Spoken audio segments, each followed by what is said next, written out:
Hey everybody, welcome back to the channel. My name's Justin and I like motorbikes. And on a previous video, you would have seen me installing this AMPS GPS mount on my 2024 Ducati Multistrada V4S. Well, I'm making good on what I said in that video to stick around and stay tuned if you were curious about what I was going to be running for a GPS on this bike.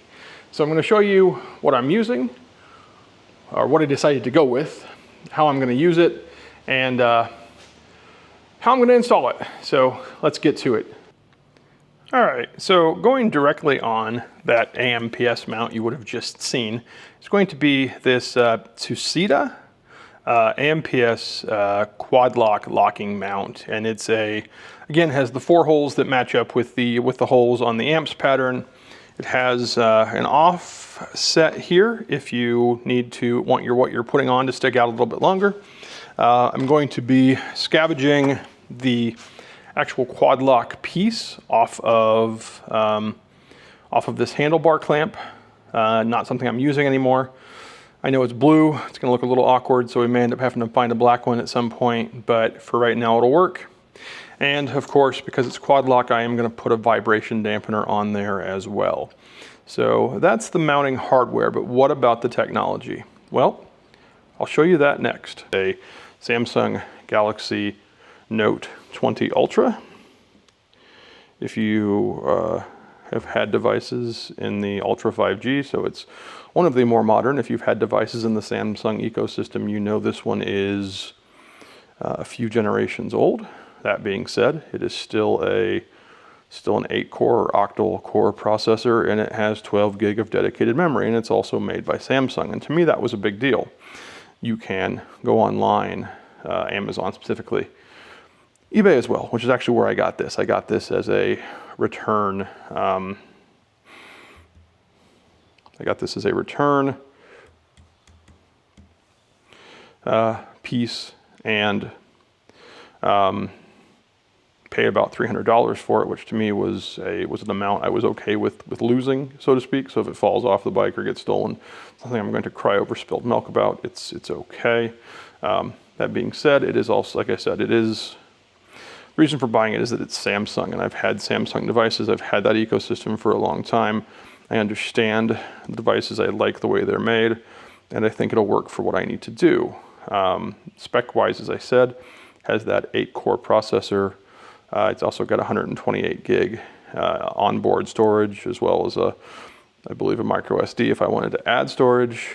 But more importantly, and we'll talk about this in a second, is it's got 12 gig of RAM, and that's 12 gig of actual RAM. So 12 gig of dedicated actual RAM memory accessed as RAM, not virtual memory. And I say that because there are phones out there on Amazon or eBay from China, not that this one's probably not, but that are advertising having 16, 24, within that kind of that 8, that multiple of 8 RAM, but it's really not what you think it is, because it's virtual memory. And that virtual memory is memory so they have a small amount of RAM, maybe 4 gig, maybe 6 gig if you're lucky, and then they have anywhere from 12 to 18 to 24 in some cases gig of virtual memory. So that's memory that's accessed off of the storage. So kind of like virtual memory in Windows, to where they call it dynamic memory, but it's basically virtual memory in Windows, where you would access that memory off of the storage on, say, your hard disk. And yeah, it provides you with a little bit more RAM-like performance, but RAM-like and RAM performance are 2 different things. You're not going to get as good a performance, and even though DMD, Gaia, etc., I'm probably running both of those on this particular system, don't need that much memory. They also can be needy, and I want to make sure I always have what I need. So this gave me the performance. It also came with the OS language in English. I didn't have to figure out what the Mandarin term was to change it back to English. I know the brand. I trust it. So just take it as maybe maybe as a word of warning that if you're trying to do a navigation phone, you can do it much cheaper than this. Also do it much more expensive than this, but you do get what you pay for, and I was happy to pay a little extra for the Samsung option. All right, so to install these, and there's one downside to this setup. Obviously the bolts or the screws don't come included, but to install these I'm using an M470 16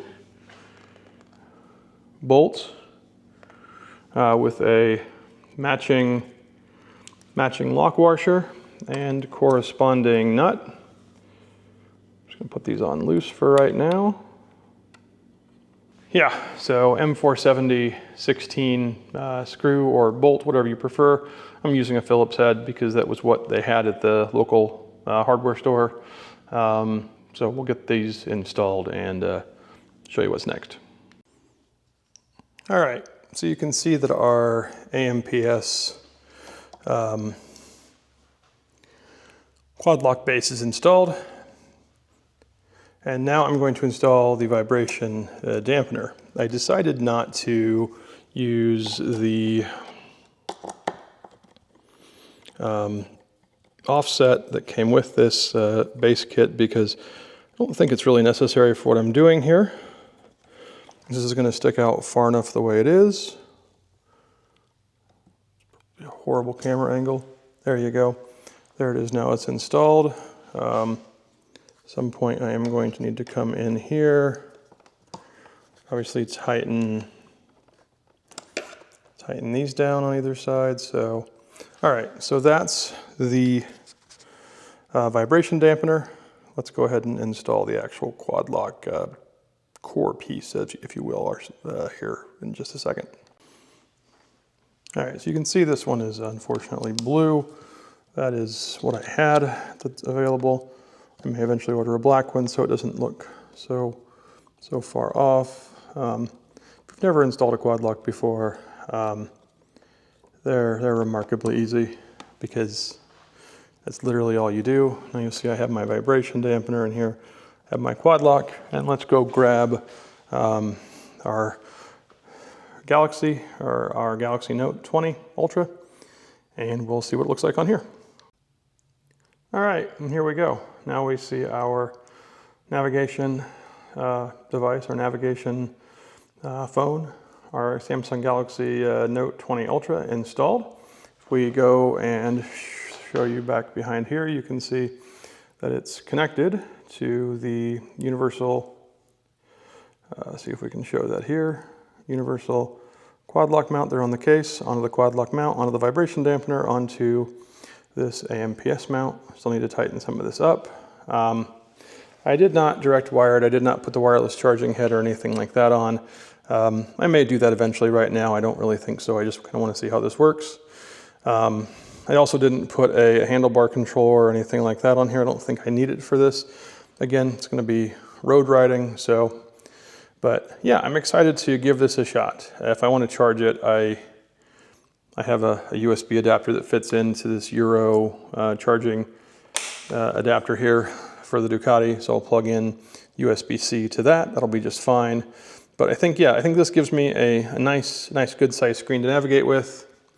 It gives me a little bit more flexibility than say a Garmin, and it gives me a little bit more reliability, I think, because it's built-in nav as opposed to a Chiggy or a CarPerRide or any of the other Apple CarPlay, Android Auto wireless devices that are out there. All right, so let's wrap this video up. So you've seen the how, you've seen the what, and I think I've given you a pretty good idea as to the why. But let's talk through what some of the other options are. Obviously, I could have done a CarPerRide, Chiggy, whatever the other options are. Amazon, if you search for Android Auto or Apple CarPlay devices, you can find numerous ones, some of which are more above board than others, I think. My reason for not doing that was actually quite simple. Number one, I wanted dedicated GPS. I wanted offline GPS. And I know some of those offer that, and that's maybe not as good of a reason as some would like, but it's the reason I like. But the second reason is that I have wireless Android Auto in my pickup. And about 45 minutes into it every time, 45 minutes to an hour, maybe a little bit longer, it ends. And then I have to hook up a USB-C, and then it works again. And so generally I just keep it plugged in. I don't use wireless Android Auto very often. I'm not a huge fan of it. And so having that when I need it for navigating when I'm on the bike doesn't seem like a great option. So there's that. The other thing is that I want to be able to use my phone for other things. And so having a dedicated GPS is what I prefer. You don't have to, you can do whatever you like, obviously. But I made this video as more of an inspiration. So what should you do? If you want to go buy one of these Amazon versions of the phones, there's some great ones out there. They're very ruggedized. Again, I had to make that Galaxy Ultra 20 5G ruggedized. I had to put a waterproof case on it. We'll see if that case works. If not, we may be back here again. But I think it's worth it. You can do it for cheap, like I said, but you get what you pay for, and I'm happy with what I paid for. So this is what I'm going to use. Maybe it's some inspiration. If you have any ideas, or if you're going to try something and want to talk about it, leave me a comment. Love to have a dialogue with you. If you enjoyed this video, please give it a like. If you're interested in what else is coming, including maybe a trip where we use this new navigation tool, then consider subscribing. I will always do my best to earn your very valuable YouTube time, and I really do appreciate you being here. Hopefully it's conducive to ride where you are. I think it's finally that way here. I'm going to try to get out and do that as soon as I can. Hopefully you do as well. If you do, please do so safely. And I will see you in the next one.